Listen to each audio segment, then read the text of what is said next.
بات سچی ہے، اس لیے کہنا، سننا اور سمجھنا ضروری ہے۔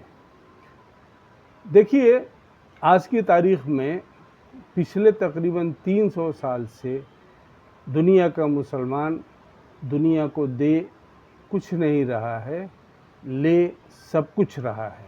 دنیا میں آج کی تاریخ میں سائنس اینڈ ٹیکنالوجی کی وجہ سے جو ترقیاں ہوئی ہیں اور زندگی کو آسان بنانے کے لیے جو راستے بنے ہیں، اندازہ کریے، آپ اپنی آنکھ کے سامنے خود دائیں بائیں دیکھیے، آپ کو سب چیز وہ نظر آئے گی جو سائنس کی دین ہے اور جن کی وجہ سے آج زندگی کی آسانیاں بڑھ گئی ہیں۔ جیسے اسی موبائل کے ذریعے آپ دیکھیے، الیکٹرسٹی دیکھیے، ٹرین دیکھیے، پلین دیکھیے، غرض کہ ہر چیز جو دنیا میں آج کی تاریخ میں انسانوں کے استعمال میں ہے اور تمام مسلمانوں کے استعمال میں ہے، اس میں مسلمانوں کا کنٹریبیوشن ہے۔ ان کو بنانے میں مسلمان کا کنٹریبیوشن ہے زیرو۔ تو بات یہ ہے کہ جب آپ کا کنٹریبیوشن ہوگا زیرو تو آپ کیسے بنیں گے ہیرو؟ اس لیے ہم مسلمانوں کو سوچنا چاہیے، دنیا کے لیول پر سوچنا چاہیے۔ ہم لوگ جہاں ہیں، جس علاقے میں، اس خطے کے ان محفلوں میں سوچنا چاہیے کہ ہم لوگ دنیا کو جب دیں گے کچھ نہیں تو دنیا ہم کو بھی کچھ نہیں دے گی۔ پھر شکایت کس چیز کی؟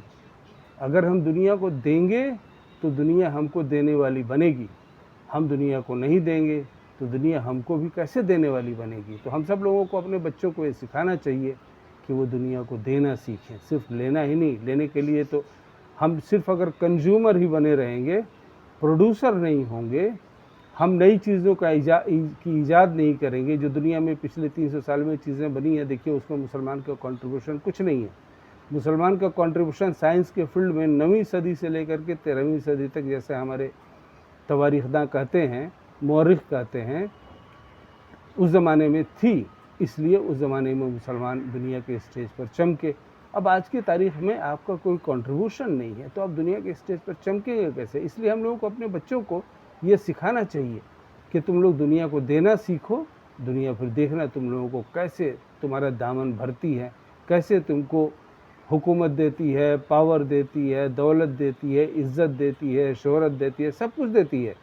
جو دیتا ہے وہی پاتا ہے۔ ہم لوگوں کو بچوں کے لیے یہی سلوگن ہونا چاہیے،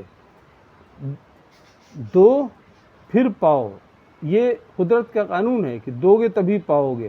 اس لیے اگر ہم لوگ ایسی جنریشن 1-2 پیدا کر سکے جس میں کہ دینے والوں کی تعداد زیادہ ہو، جیسے سائنٹسٹ، پروفیشنلز، لائرز، ججز، پروڈکٹس، جیسے سپیریئر کوالٹی آف، مان لیجئے کہ نئی technology of mobile, television, aeroplane, train, this that وغیرہ وغیرہ، جو چیزیں ہماری زندگی کو آسان بناتی ہیں، ہم لوگوں کو اپنے بچوں کو سکھانا چاہیے کہ ان چیزوں کو انہیں اسی طرح اور اسے سپیریئر کوالٹی کی چیزیں پیدا کرو، تاکہ دنیا تم کو دے گی، دنیا دے گی، عزت دے گی، شہرت دے گی، دولت دے گی، سب کچھ دے گی، لیکن پہلے دیں گے دنیا کو ہم، تبھی یہ ممکن ہے۔ اس لیے بچوں کو سکھائیے کہ دنیا کو دینا سیکھیں۔